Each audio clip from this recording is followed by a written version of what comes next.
Well, hi. Welcome to Let's Get Real About Autism.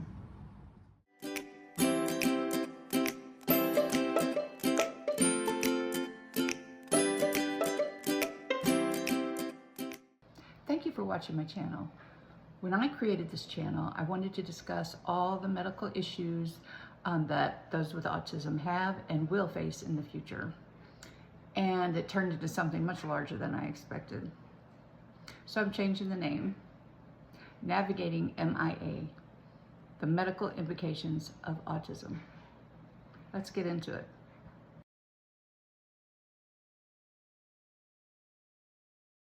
So I'm very excited today.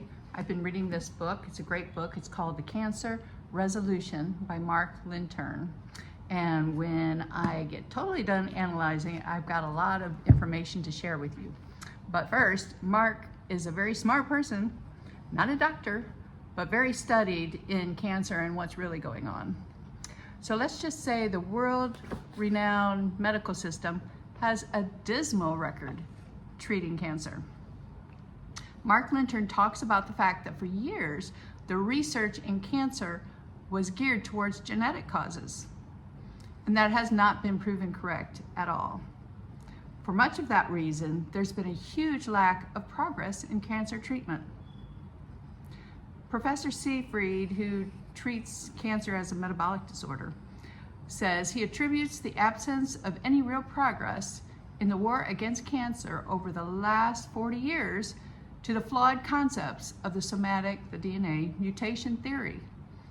This failure is an inexcusable tragedy, ultimately responsible for the deaths of millions of cancer patients. Yet we faithfully go through our medical system, knowing the chances of being healed by those in the medical system is very low. And faithfully we do what the doctor says until we hear the words, "I'm sorry, I've done all I can do." So let me read you this quote, and I'm going to read it several times. It hit me greatly, and I think it'll do the same for you. We mustn't allow ourselves to be condemned by a medical system that has limited itself and the treatment options it provides by its interpretation of cancer. Now, I'm going to read this again in a slightly different way. We mustn't allow ourselves to be condemned by a medical system that has limited itself and the treatment options it provides by its interpretation of autism. Do you know what they describe autism as? A neurological and development disorder. Most of them don't know the cause. Their treatments are early diagnosis and education, and training as early as possible so they can learn new skills because they lost their other skills. And I guess you're supposed to do this in between the biting and the screaming and the scratching, and maybe they'll pick up a nugget or two. Oh, but of course they have medications to help deal with these behaviors. I'm not sure if that's for the caregiver or the child, but you kind of see where I'm going with this. They don't know the cause, and they admit it, so why should we go to them for treatment? So let me read it one more time so it really sinks in. We mustn't allow ourselves to be condemned by a medical system that has limited itself and the treatment options by their definition of autism. Well, there are some people helping, just not usually in our traditional medical system. But after autism diagnosis that nobody wants to get, what do you do? Before we go further into this episode, I just want to say no, I am not a doctor. And no, I haven't had years of training in a field that has tunnel vision where the health of our body is concerned. No, I haven't trained in treating my one little organ and not learned how the other organs might affect the organ that I'm trained to treat. But I have spent thousands of hours on researching the health of my son and others like him. I have traveled to many countries to learn about treatments that are reported to help our kids. And most importantly, I learned to ask why. Probably the most important and underutilized word in our language. So no, I'm not giving you medical advice, and please question and research everything that I'm going to tell you. When I first learned about my son's diagnosis, many of us were just running around in circles to the same doctors, trying to find anyone, anywhere that could help us with our children. And remember, this is 23 years ago, so information was scarce. But as I got more involved and I tried this treatment and that, which most did very little to help. Fast forwarding to now, there's so much information. You go to a functional doctor and they give you so many things to try, so many tests to take. It's overwhelming for most moms, especially if you aren't super knowledgeable about health issues. It's daunting, and then when it doesn't work, you become discouraged and maybe try a few other doctors, but frankly, a lot of valuable time and money is wasted. So after my son was diagnosed, I was researching online for any information. And as I said that long ago, information was hard to find. So I was looking up articles, and in my studying, I found this doctor in Chicago. His name was Dr. Ches. I think he might still be treating kids. He was treating a little girl for an earache, I believe. He ended up giving her prednisone. Oh, and she also happened to have autism. When he put her on prednisone, she started speaking, whereas before she was nonverbal. So guess where I went first? So now a disclaimer, knowing what I know today, I probably wouldn't do this. But it is a red flag as to some of the cause with our kids. So Donovan, about 3 at that time, had very little language. He was put on prednisone for about a year, and sure enough, we went from no words to like 30 words in just 1 month. It was like a miracle for us. Was his autism gone? No. Was he able to speak? Yes. So still traveling in what I call the autism circuit, many parents trying to help their child. Mine was speaking, and most of theirs was not. And after we got off the prednisone, my son did keep his language. So back to the prednisone, why was it helping my son? In someone that is just neurologically developing abnormally, why would steroids be helping him? What I know now that I didn't know then, that the prednisone was suppressing his immune system. It was holding down the inflammation, allowing, frankly, better blood flow to his brain, in which he was then able to speak. Knowing what I know now, long-term steroid is not the best answer for our kids, and it can be damaging in the long run to their immune system. But the need is there for anything anti-inflammatory, as this is the cause of many of problems with our kids.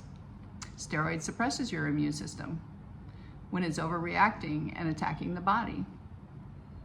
That's what I believe is a big problem in autism. The immune system is constantly in overdrive, attacking everything, including things it should not.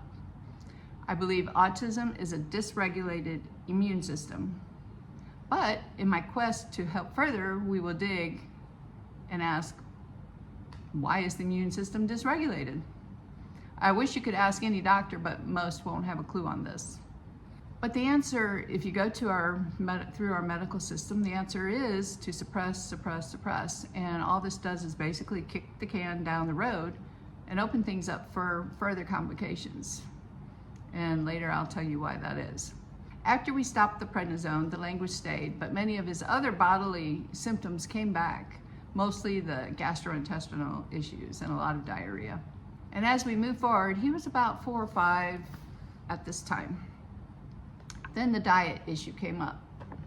Now remember, I was still a newbie.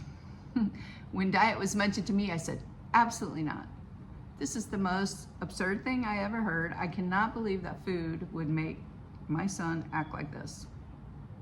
So I was told to find out, just give him something, something he normally eats, take it away, and then give it to him a few days later. So I did. I think we started with rice, because we used to eat rice quite a bit. And so I took it away, gave it back to him, and within 15 minutes, he's on the floor screaming, throwing the biggest fit I've ever seen. So that was an eye-opener. So I tried it again with something else, and again, and again, and it kept happening with everything that I gave to him. And it got to be like, well, what am I supposed to feed my child? And at that time, I don't know what was causing this, why my son couldn't eat any normal food. It was bizarre to me. So I will be sharing some of my horror stories in the future episodes, but food will be the topic of my next episode. And with any immune dysregulation or autoimmune system, diet isn't the only thing, but it ranks very high as one of the most important aspects of this and other disorders. I had to learn that the hard way, so I'm trying to give you a jump start. But I will be talking extensively about diet in my next episode. And many of you are just beginning this path, or whether you've been on it for a while, diet is one thing I would start right away. And you may be dreading this, or even like I was, be in disbelief. But I'm telling you, these changes will make all the difference in the world.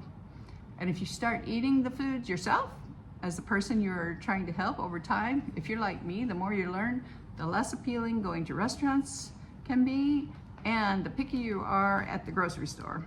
Once you learn what some of this food does to us, you will think twice about eating things out of a box. And that's when you will start feeling good about yourself and what you are doing for the loved one and yourself. So starting my next episode, each one will be about a certain topic that I think will help our kids, so you're not overwhelmed with so many things at one time. I've tried to put them in an order that I think is manageable. So since I know this can be overwhelming, I'm talking about one thing at a time, and it's okay if you have a long list of things you want to do for your child. I did. But just so you don't burn out, you need to regulate yourself. Do 1 or 2 phone calls a week, or 1 test a week, or something like that. Because if you burn yourself out, you're not going to be any good to anybody else. So you do need to pace yourself.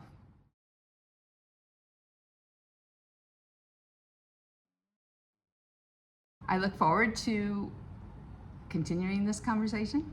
I know none of you have chosen this path.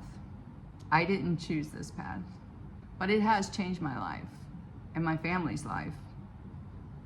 And I will go on about the many horrors that we have gone through. But this experience has also changed me and humbled me in a positive way that I don't think anything else would have quite the impact on me except what I'm dealing with and what I've seen so many suffer through, including my son. And I know you don't know me, but God knew what he was doing when he made me stubborn and a never quitter, because I can never quit on this. And lastly, I'd like to say God made us in his image. God didn't create autism. It's when man got involved, thinking we knew better than God, so we needed to override our God-given immune system with an inferior system. So one small thing I'd like you to do, to start doing on this journey towards healing, is just to be grateful. Be grateful for this journey. Each day, thank God he's put you on this journey. Thank God for your son or daughter's great health that starts today, because it's there. You just have to claim it. And just, I love you, I love you, I love you. Just say that. And that'll start changing you on the inside.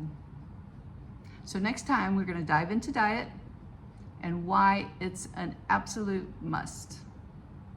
Until next time, may you be showered with blessings.